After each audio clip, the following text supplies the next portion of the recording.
ငါးယောင်းသူကသူ့ရဲ့တခုတည်းသော grab ပါငါးကိုထိုလူထံရောင်းချခဲ့တော်လဲစဖိုမူကြီးကလက်ခံရန်ဆန္ဒမရှိခဲ့ပေသူသည်လိုင်းပေါ်ရှိငါးကိုဝယ်ယူခွင့်ဖြင့်ချက်ပြုတ်ရန်စိန်ခေါ်ခဲ့သည်ပြိုင်ပွဲစတင်သောအခါထိုသူသည် grab ပါငါးကိုအချင်းဖောက်ထားသောပဲနီ sauce နှင့်လျှို့ဝှက်ဟင်းခတ်အမွှေးကြိုင်များရောစပ်ထားသောအရေးဖြင့်နှက်ထားပြီးကြက်သွန်မြိတ်ဖြင့်ထုတ်ကာမီးရန်ပေါ်တွင်ကင်ကာကြက်သွန်မြိတ်ကင်ထားသော grab ပါငါးဖြစ်လာခဲ့သည်တစ်ချိန်တည်းမှာပင်တေးဂီတာစဖိုမူသည်ငါးကိုသွေးလိမ်မော်တီးနှင့်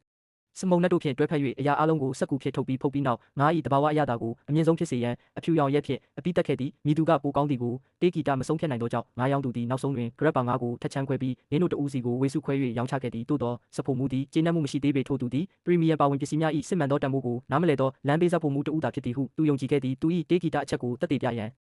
အတွက်ငါးဝေယူတစ်ပိုင်းကိုထုတ်ပြီးထပ်မံစိန်ခေါ်ခဲ့သည်ထိုသူကငင်းခုန်ခြင်းမပြုခဲ့ပါသူကကြက်သွန်မြိတ်တွေကိုမွှေးလာတဲ့အထိကြော်ပြီးမီးအပြင်းနဲ့အမဲသားချောင်းတွေကိုကြော်လိုက်တာကြောင့်ရိုးရိုးကြက်သွန်မြိတ်အမဲသားကြော်ချက်တလိုပါပဲစဖိုမူကတော့ဝဲကြီးကိုမီးသွေးနဲ့กินပြီးရပ်ဖို့နဲ့မှုတ်လိုက်တာကြောင့်သူ့ရဲ့အကောင်းဆုံးစားတောက်နည်းတွေကိုပြသနေပါတယ်တေးဂီတာတယောက်ရဲ့ဟင်းရတွေကိုတယောက်မီးစမ်းကြည့်ပြီးတဲ့နောက်နှစ်ယောက်စလုံးတိတ်ဆိတ်သွားကြပါတယ်အဲ့ဒီလူကစဖိုမူရဲ့အပူထိန်ချုံမှုကျွမ်းကျင်မှုကိုအံ့အားသင့်သွားပါတယ်တစ်ချိန်တည်းမှာပဲစဖိုမူကတော့ဒီလိုရိုးရှင်းတဲ့ချက်ပြုတ်နည်းကထူးခြားတဲ့အရာကိုဖန်တီးနိုင်တယ်ဆိုတာသိလိုက်ရတော့အံ့အားသင့်သွားပါတယ်အဲ့ဒီအချိန်ကစပြီးသူတို့ဟာတယောက်ကိုတယောက်လေးစားမှုရရှိလာပြီးအမျိုးသားပြိုင်ပွဲမှာအပြီးပိုင်ဖြည့်ရှင်းဖို့သဘောတူညီခဲ့ကြပါတယ်ပြိုင်ပွဲနေ့မှာအဲ့ဒီလူကဘဲတကောင်ကိုအယိုးတွေခွာပြီးဟင်းသီးဟင်းရွက်တွေနဲ့ဟင်းရည်အနှစ်တွေနဲ့ဖြည့်ကာကြာရွက်နဲ့ထုတ်ပြီးစားပူနဲ့ဖုတ်လိုက်ပါတယ်တစ်ချိန်တည်းမှာပဲစဖိုမူက caramelized foie gras ကိုတတိရေခဲမုံနဲ့ရေခဲချောက်တွေနဲ့တွဲဖက်ပြီးပြင်ဆင်ပေးခဲ့ပါတယ်ထိုသူကစားခွန်ကိုဖွင့်လိုက်တဲ့အခါဘဲသားရနန်းကချက်ချင်းပဲလေတူးတဲ့ပြည့်နေသွားတယ်ဒါပေမဲ့ဒိုင်လူကြီးတွေကနောက်ဆုံးမှာစဖိုမူကိုချန်ပီယံဆုချီးမြှင့်လိုက်တဲ့အကြောင်းရင်းကဘာလဲစဖိုမူတယောက်အတွက်လုံလောက်တဲ့ professional ပုံစံမပေါ်ဘူးလို့သူတို့ကပြောကြတယ်ဒေါသထွက်ပြီးပြိုင်ပွဲကနေထွက်သွားပေမဲ့အနိုင်ရတဲ့စဖိုမူကလည်းမပြောဘူးစားတောက်ဆိုင်ပိုင်ရှင်ကစားတောက်ဆိုင်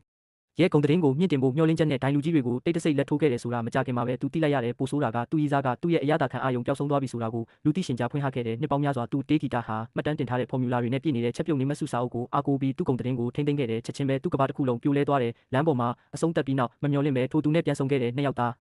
တညလုံးစကားပြောခဲ့ကြတယ်တိုင်ဆိုင်မှုကနေစတင်ခဲ့တဲ့ရန်ညိုးတွေကမိတ်ဆွေဖြစ်ပြောင်းလဲသွားခဲ့ပြီးနောက်ဆုံးမှာနိုင်ငံတကာချက်ပြုတ်ပြိုင်ပွဲအတွက်ပူးပေါင်းမှုဆုံးဖြတ်ခဲ့ကြတယ်နောက်ဆုံးအဆင့်မှာတခြားစဖိုမူတွေကအကောင်းဆုံးပါဝင်ပစ္စည်းတွေကိုရွေးချယ်ခဲ့ကြပေမဲ့နှစ်ယောက်စလုံးကတိုးဟူးချက်ဖို့ဆုံးဖြတ်ခဲ့ကြတယ်ဒီလောက်ရွှေရှင်တဲ့ဟင်းလျာနဲ့ရင်ဆိုင်ရတဲ့အခါလူအများကအနိုင်ရဖို့အခွင့်အလမ်းမရှိဘူးလို့ထင်ခဲ့ကြတယ်ဒါပေမဲ့တခိုက်ပြီးတဲ့နောက်မှာဒိုင်လူကြီးတွေလုံးဝအံ့အားသင့်သွားကြ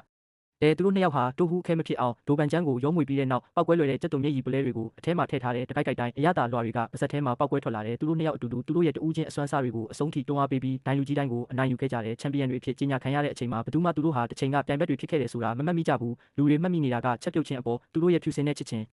မြစ်တာပါပဲ